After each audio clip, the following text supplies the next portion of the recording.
Hello, my name is Henry Silverman, and I would like to give a presentation regarding a proposed ethical framework for vaccine mandates, competing values in the case of HPV vaccine. The debate over vaccine mandates can be framed as a contest between competing ethical values. Both sides accept all of these values in isolation. However, disagreement arises over the primacy of each when they are in conflict. To help resolve this conflict, an ethical framework is needed, and I will present such an ethical framework in graphical presentation. This slide shows the competing ethical values in conflict: autonomy, utilitarianism, beneficence, justice, and non-maleficence. Regarding autonomy, opponents of mandates rely on the foundation in law and ethics of a right of competent adults to govern their own behavior. Autonomy, however, requires complex considerations of an individual's capabilities to make a decision, and hence such decision-making may be challenging for adolescents because of individual variations in developmental maturity. Hence, this value of autonomy becomes less compelling for adolescents. In seeking to protect public health, advocates of vaccine mandates rely on the values of utilitarianism, beneficence, justice, and non-maleficence. Utilitarianism considers the best ultimate outcome for society as a whole. It implements an explicit decision to determine the optimum result for the greatest number of people, regardless of competing individual needs.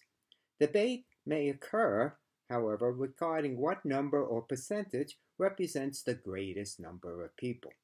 Utilitarianism supports mandating a vaccine to prevent the harm to society that could be caused by the presence of unvaccinated individuals. Beneficence is the moral imperative to act for the benefit of individuals. It is recognized as a positive obligation to act in certain circumstances to prevent harm. Justice calls for the fair, equitable, and appropriate distribution of the necessary health goods. Therefore, a program to encourage widespread use of a healthcare resource, such as a vaccine, whether through a mandate or otherwise, cannot be just if only those with financial means could gain access to the vaccine. Justice requires an equitable means of access for everyone. A final ethical consideration is non-maleficence, the directive to avoid harm to others. In the context of a vaccine mandate, such harm would take the form of adverse side effects. The issue for public policy, then, is not which values should be respected, but how they should be weighed and balanced in relation to each other.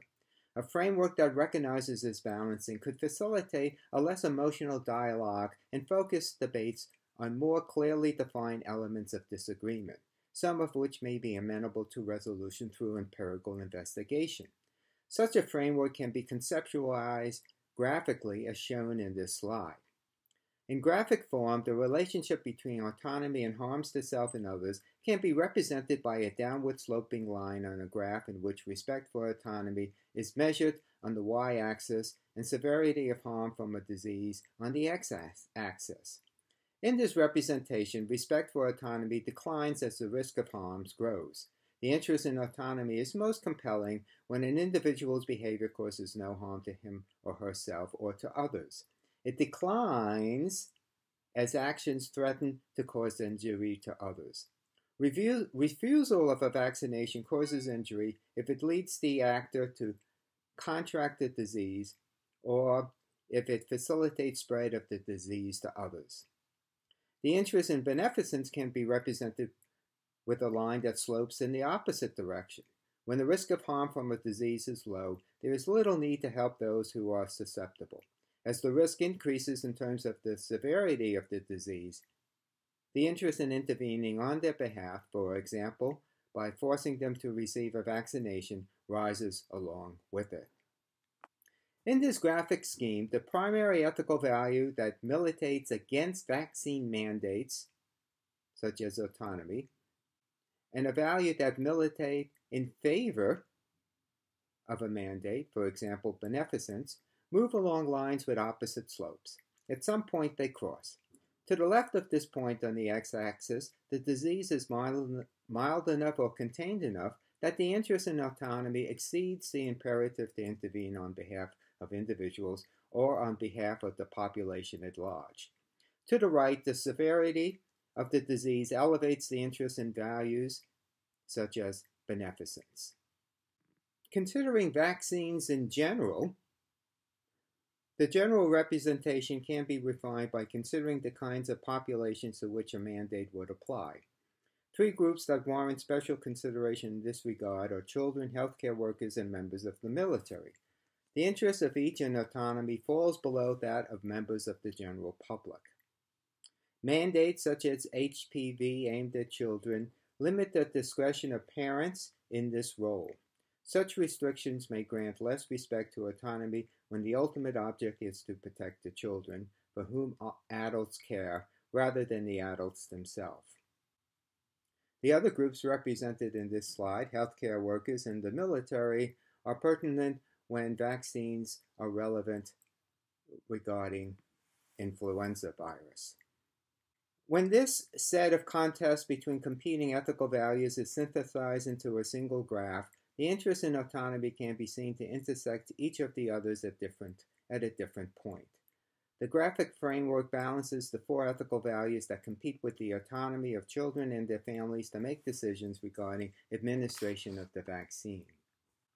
Beneficence is compelled by the potential severity of cervical cancer and other related morbidities, but the case for its application to HPV may be limited by the availability of alternative control techniques such as Pap screening. The issue that it raises for policy is whether the incremental value of a mandate in preventing disease is substantially greater than that of less coercive measures that promote risk-reducing behaviors and vaccination on a voluntary basis.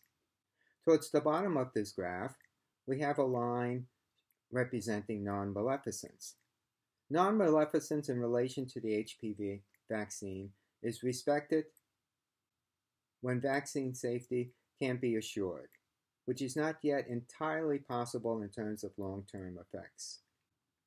If there are concerns with vaccine safety, then this line would slope downward, and hence the public health consideration would have to increase in order to override autonomy.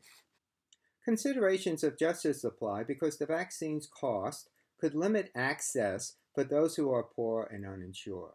If cost or access becomes more of a concern, then the potential for inequities will increase and the arrow for justice will move upwards, limiting the leftward space on the graph for autonomy. The most compelling ethical consideration that competes with autonomy in evaluating an HPV vaccine mandate is utilitarianism, in particular, the interest in controlling disease spread. Could a mandate, as opposed to the simple availability of the vaccine voluntarily, significantly reduce the overall incidence of cervical cancer and other related morbidities to the HPV, and the consequent burden to society in morbidity, mortality, and financial costs? If there are substantial medical and financial benefits, this could move the point of intersection of the line representing utilitarianism to the left. This would be the case if the benefits were comparable to those obtained by mandating vaccination against a devastating and highly contagious disease such as polio. Undoubtedly, the two sides in the debate would differ in their assessment of where the lines representing autonomy and utilitarianism actually occurs. So, for example, a libertarian would have the line representing utilitarianism slope downwards towards the right. Essentially, the question of how much weight we apply to the individual values of autonomy and utilitarianism is not amenable to empirical resolution. What the graphic framework contributes is to focus the debate by highlighting the underlying causes of disagreement when all competing concerns are considered together. Some final consideration regarding the debate regarding mandates. Consideration against mandates include the following. Autonomy is a primary value in our society. HPV can be effectively prevented through lifestyle change through education. Mandates should be reserved for situations in which inaction would cause serious or life-threatening disease, and not only the individual choosing not to partake in the recommended action, but also in others that simply come into contact with the individual.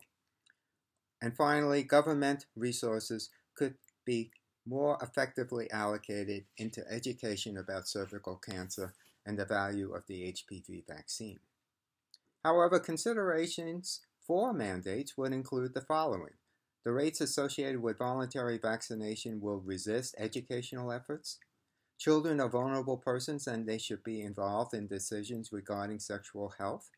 Although not airborne, transmission via sexual contact can still lead to unsuspecting transmission.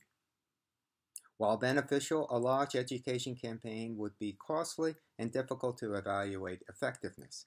Finally, there are justice issues regarding equitable access which might warrant a mandate. Regarding inequalities, a few concepts and facts. Racial and socioeconomic inequalities exist in incidence patterns of cervical cancer and in cervical cancer screening rates. For example, the incidence of cervical cancer is 50% higher among African American women and 66% higher among Hispanic women compared with white women. These groups also have lower rates of screening and are at greater risk of being missed by vaccine initiatives. Finally, populations with a disproportionate burden of disease are the hardest to reach with a voluntary vaccination program. Thank you very much.